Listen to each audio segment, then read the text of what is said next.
बच्चों, आज हम लोग वेक्टर का 6th लेक्चर देखेंगे।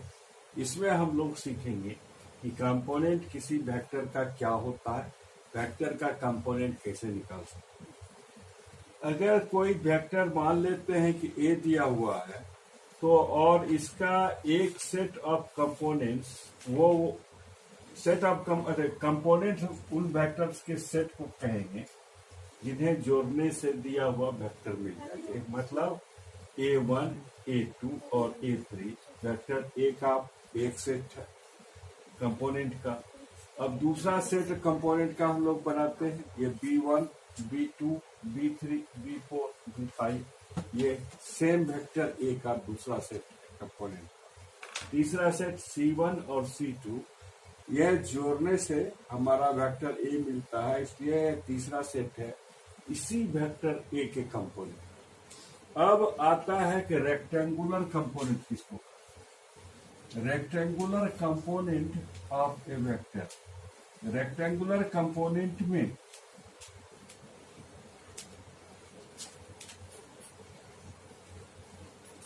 Rectangular component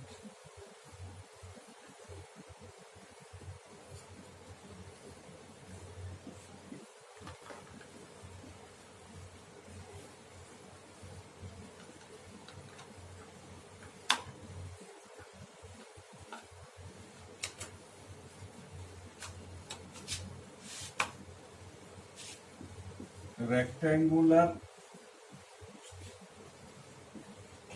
component of a vector। अगर वेक्टर का कंपोनेंट आपस में परपेंडिकुलर हो, एक दूसरे के साथ 90 डिग्री का एंगल बनाता हो, जैसे ये A1 और A2 दिए हुए केस में इन दोनों के बीच का एंगल है 90 डिग्री, तो हम लोग कहेंगे A1 और A2 वेक्टर ए का रेक्टेंगुलर कंपोनेंट। अब देखते हैं rectangular component of a vector in a plane. किसी प्लेन में वेक्टर का रेक्टेंगुलर कंपोनेंट निकालने का तरीका। मान लेते हैं ये बोर्ड के प्लेन में एक वेक्टर है OA, ये वेक्टर ए है, इसका कंपोनेंट हमें निकालना। कंपोनेंट निकालने के लिए हम लोग टेल से एक एक्स एक्सिस ड्रा करते हैं, टेल से पास करता हुआ in any convenient direction. Convenient का मतलब ये नहीं होता कि ड्रॉ करने का में कन्वेनियंस, इसका मतलब ये होता है कि प्रॉब्लम्स के according we can choose our own axis. हम लोग जो एक्सिस ड्रॉ करेंगे जिधर हमें सुविधा होगी प्रॉब्लम बनाने में। जैसे मान लेते हैं कि एक इंक्लाइंड प्लेन है, स्मूथ इंक्लाइंड प्लेन है, और इस पर एक ब्लॉक रखा हुआ है और हमें इसका ब्लॉक का एक्सेलरेशन निकालना। तो हम लोग ये सोच सकते हैं कि ये किधर आए, एक्सलेट करेगा ब्लॉक इधर की तरफ, तो हम लोग एक्सेलरेशन इस डायरेक्शन निकालना है तो इसी डायरेक्शन में एक्सिस ले ले और इसको एक्स एक्सिस ले लिया, इसको हम लोग इस 90 डिग्री से घुमा देंगे तो हमें वाई एक्सिस मिल जाएगा। तो इस अगर ये जो हमारा है वेक्टर, मान लेते हैं कि थीटा एंगल बना रहा है पॉजिटिव एक्स डायरेक्शन से, तो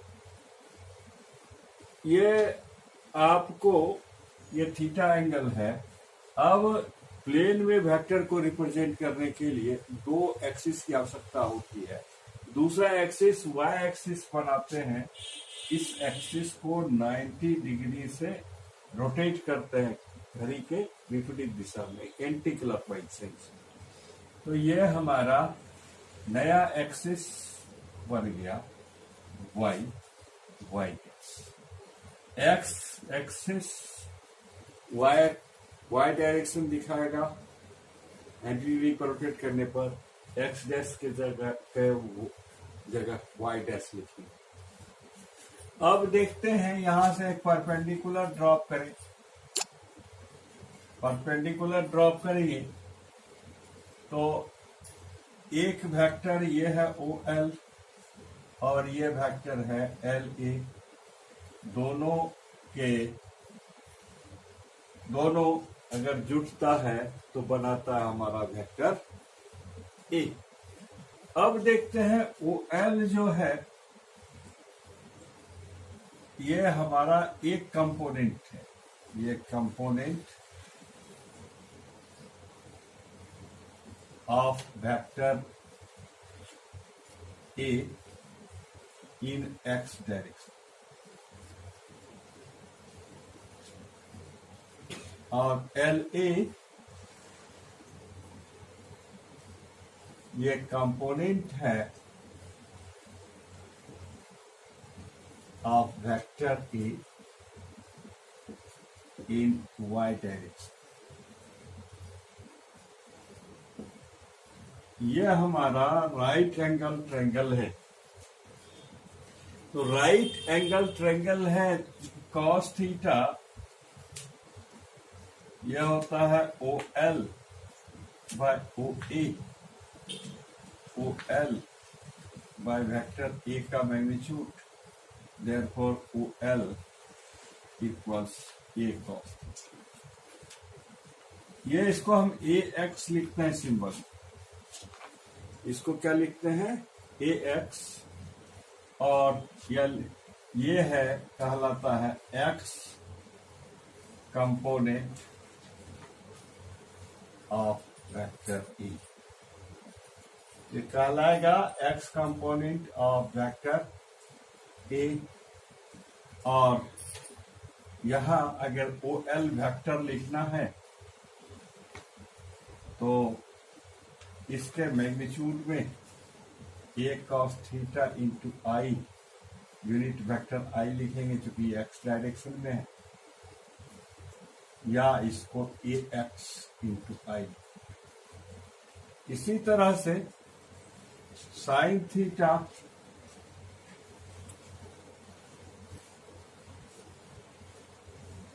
equals L A by O A, L A by vector A का magnitude, therefore L A equals A sine theta.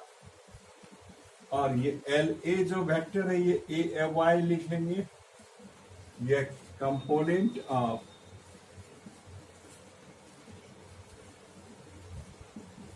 Vector A in Y direction. और ये एल ए इक्वल होगा A sine theta into J, क्योंकि Y direction में unit vector को J vector से निरूपित करते हैं, और ये हो गया ए वाई इंटू जे। तो इसका मतलब वेक्टर ए को कंपोनेंट फॉर्म में ऐसे लिख सकते हैं, A cos theta into i plus A sine theta into j, और ये A cos theta component of vector A in X direction, और A sine theta component of vector in Y direction. तो इसको हम ए कॉस थीटा को X से लिखते हैं, ए साइन थीटा को ए वाई से लिखते हैं। ये तरीका हुआ वेक्टर का कंपोनेंट लिखने के लिए। अगर वेक्टर प्लेन में हो दो चीज चाहिए हमें, वेक्टर का मैग्नीट्यूड और एंगल चाहिए पॉजिटिव एक्स डायरेक्शन से कितना एंगल बना रहा। तो ये हमारा मान लेते हैं एक्स डायरेक्शन से थीटा एंगल बना रहा है, X component A cos theta होगा और Y component A sine theta हो। तो ये हमारा तरीका हुआ। अब हम लोग सीखेंगे किसी भी वेक्टर का मैग्नीट्यूड और डायरेक्शन निकालना अगर वेक्टर का कंपोनेंट फॉर्म में इस तरह से दिया हुआ। हमने अभी देखा कि वेक्टर अगर प्लेन में है इस तरह से ए, इसका एक्स कंपोनेंट OL से मिलता है और y कंपोनेंट AY से मिलता है। From Pythagoras theorem OA equals OL square plus LA square और वेक्टर ए का magnitude root under AX square plus AY square.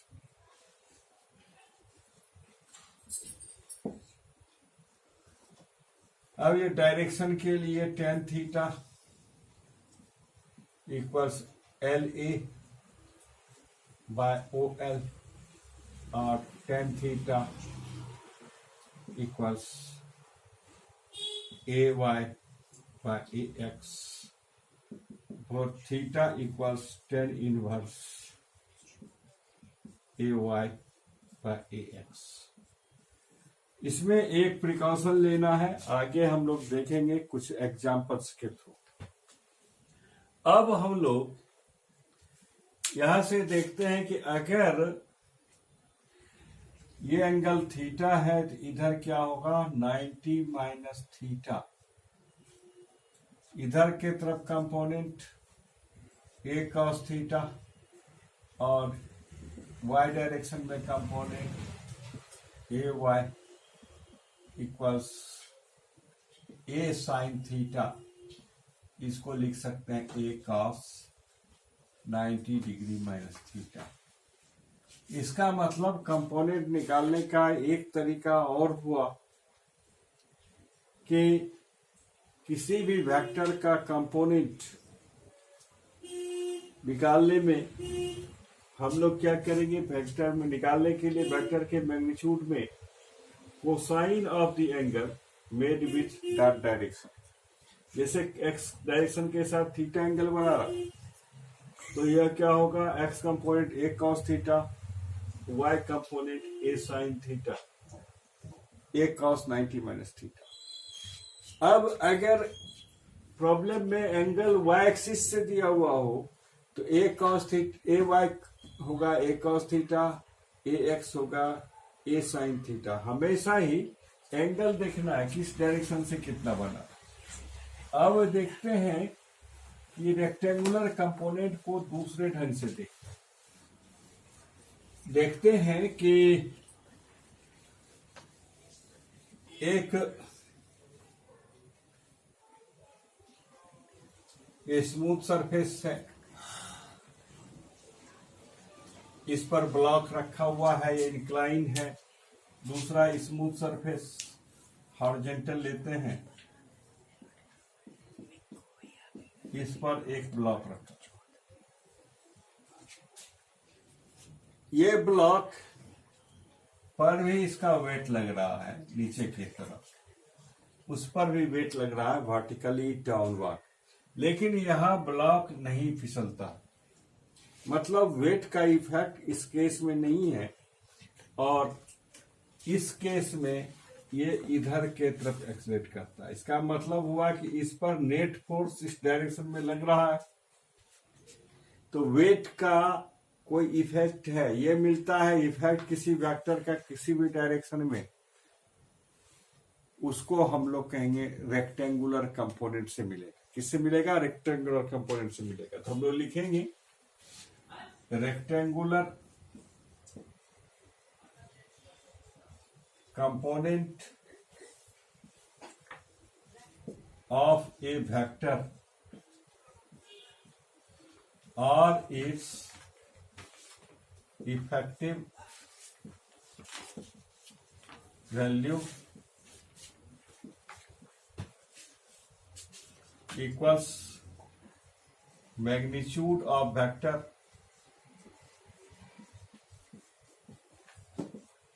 into cosine of angle made with given direction।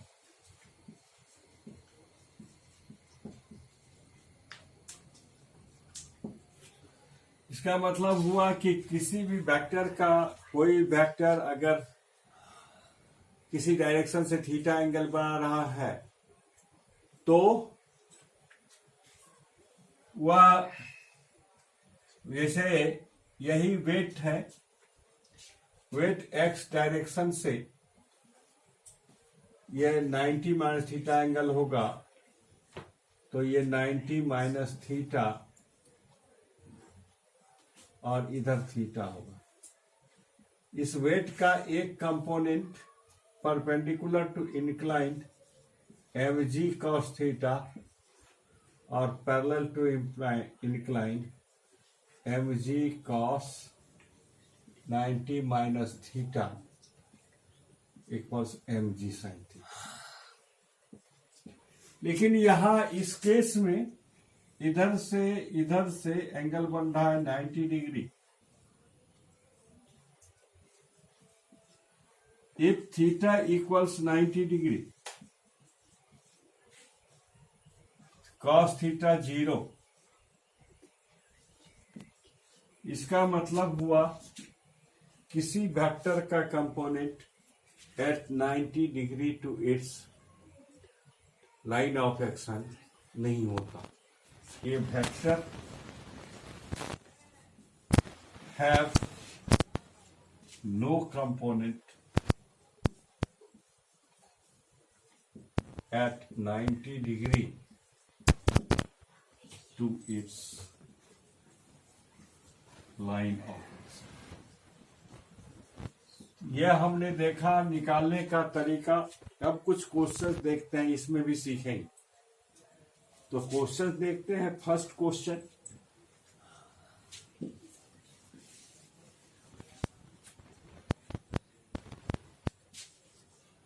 अगर vector A 3i plus 4j है तो to find unit vector in direction of vector E. ये A के direction में unit vector है। हमने पढ़ा है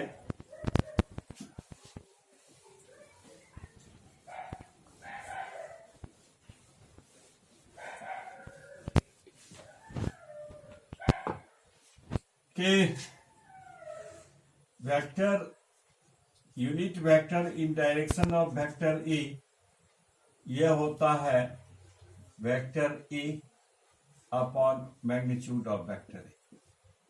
अब मैग्नीट्यूड ऑफ वेक्टर ए भी हमने पढ़ा है, यह होता है एक्स कंपोनेंट का स्क्वायर, वाई कंपोनेंट का स्क्वायर, स्क्वायर रूट। ये हो गया। जो आई से मल्टीप्लाइड है वह एक्स कंपोनेंट है, जो जे से मल्टीप्लाइड है वो वाई कंपोनेंट है। तो 9 प्लस 16 ए का मैग्नीट्यूड स्क्वायर रूट 25 का स्क्वायर रूट 5 यूनिट का वेक्टर। ये 5 यूनिट का वेक्टर है, इसीलिए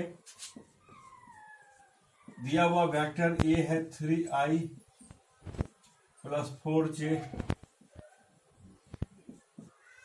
और इसमें इसके मैग्नीट्यूड से डिवाइड कर देते हैं। Unit vector in direction of A हो गया 0.6i प्लस 0.8। इस तरह से हमने देखा कि वेक्टर आपको कंपोनेंट फॉर्म में दिया हुआ हो तो वेक्टर के डायरेक्शन में यूनिट वेक्टर को हम लोग लिख सकते हैं। अब देखते हैं दूसरा क्वेश्चन।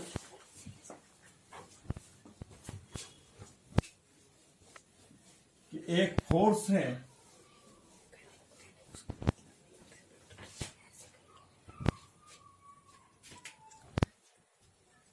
फोर्स है, गिवन F इक्वल्स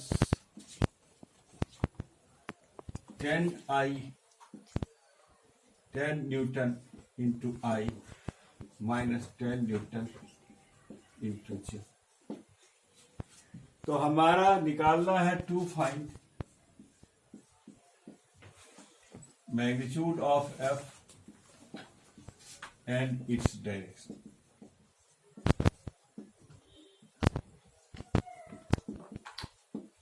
हम लोगों ने पढ़ा है मैग्नीट्यूड निकालने के लिए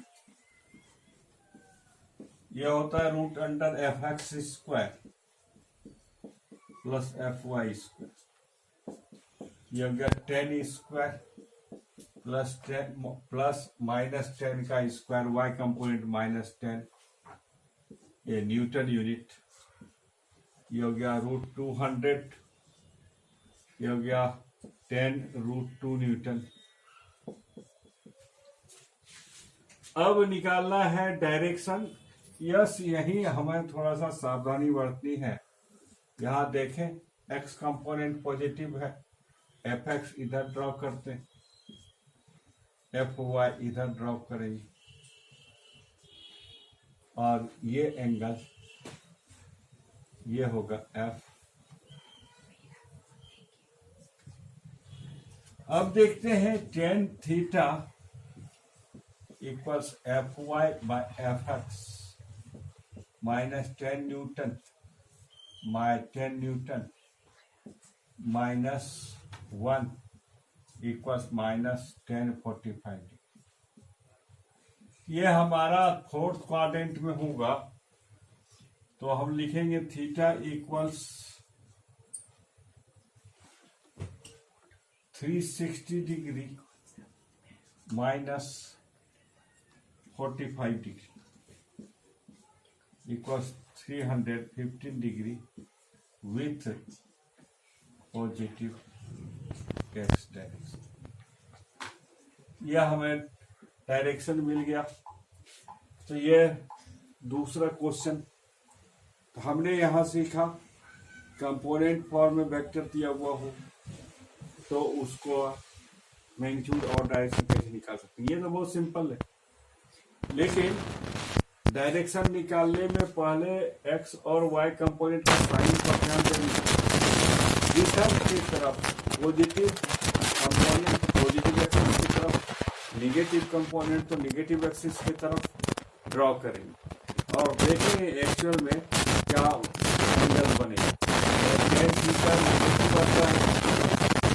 तो ये हमारा आपका फर्स्ट फोर्थ या सेकंड क्वाड्रेंट में होगा थीटा का value.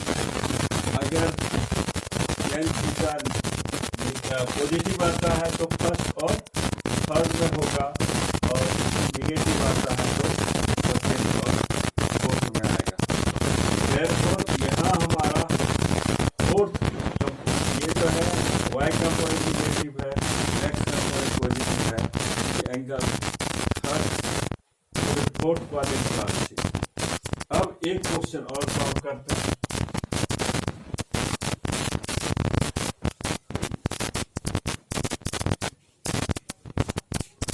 Given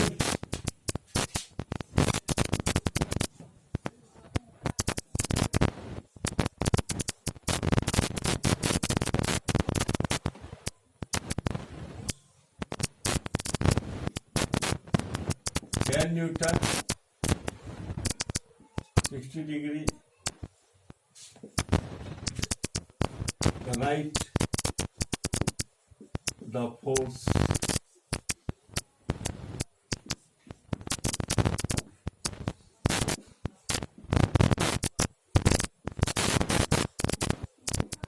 in component form.